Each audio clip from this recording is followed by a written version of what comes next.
Alright guys, so on our channel you guys have always been a big fan of our management stuff that we've done on it. We want to do a whole lot more.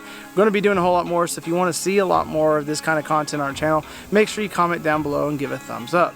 But what I want to talk about today is hinge cutting. It gets a bad rap out there. Is it good? Is it bad? I want to tell you a little bit about why I use it and where I use it on my property and when I do not use it. Now on my property, primarily I try to stick away from hinge cutting, just because it requires maintenance. You know, you hinge cut something down, eventually if it does die, it's going to sprout from that top of that stump, which is already a little higher, then it's going to quickly grow and out of the reach for the deer to browse. The other thing is that root zone is staying alive in that area. It's still taking all that water and that nutrients in. So if your goal is to come in, get a lot of grasses and forbs growing underneath, it's not going to do as much as it would if you went in and you actually cut that stump down at the base and killed it through coming back with a prescribed burn or killing it with something like Tordon. So what we've done here is an area that I've actually done some hinge cutting. I like hinge cutting because it does provide very quick cover, especially later in the season. It's good to use hinge cutting because if you were to come in early season, early spring, come in here and cut these trees down at the stump, you're going to get a lot of regeneration in here of growth that's going to come up very quickly. We're towards the end of the season. It's not going to get much growth, and I need some quick cover from a bordering property. Now this hunter that borders the property, this is a pretty close spot where they can get to the edge of the property and almost see one of my food plots. And so what I wanted to do is create an instant screen. This is going to serve a couple different points here. For one, it's going to serve as a great screen from the hunter. If he decides to hunt up against the property, he's not going to be able to see what's in my food plot. By knocking these down, hinge cutting them, falling them right here, provides instant cover for that. It also provides instant cover for the deer. It brings down the food for the deer on this level. The other major thing is we're going to be putting an Orion blind in this food plot, and with this hinge cutting, it allows a thick edge line through here where I'm not going to disturb most of their bedding areas. I can walk along this edge line, sneak right into the blind. It helps cover me if the deer are on one side or the other, vice versa. Wherever the deer are at, I can use one side or the other to sneak into that blind without bothering them too much.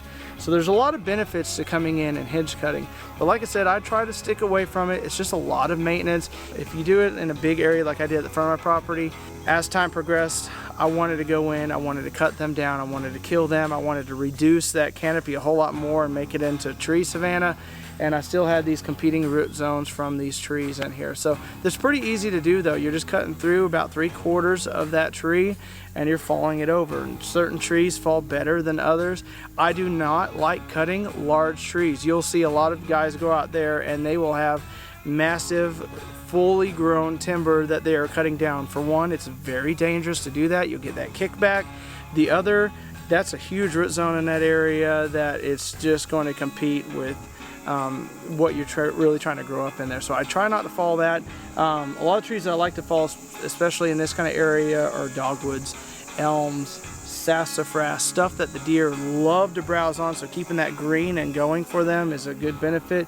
Those fall really easy. They're a soft wood. You can see in here I do have some hickory and some white oaks and stuff I fell. Some of the oaks are a little harder because they just fall and they break, and if you break that xylem and the phloem that's coming into that tree that you just knocked down, you've cut off that lack of water and nutrients that's supplying to keep that tree green. So yeah, in here I cut down everything pretty much. I left some timber. Now what I plan on doing with this come this year is I will come back in, I'm going to cut these stumps, I'm going to actually kill these trees, burn out this area. There's enough sunlight now coming through that next spring I'll get new growth in here, and that will grow up to probably 3, 4, 5, 6 feet in this area with saplings and grasses and forbs.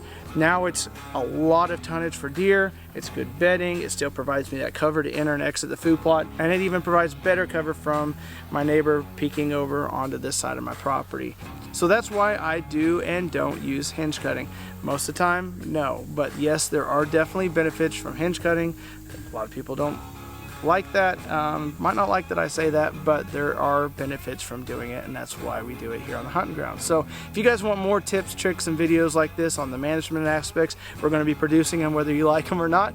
But let us know what you want to see. Comment down below, give us a thumbs up, and until next time, have a better than average day. Won't you tickle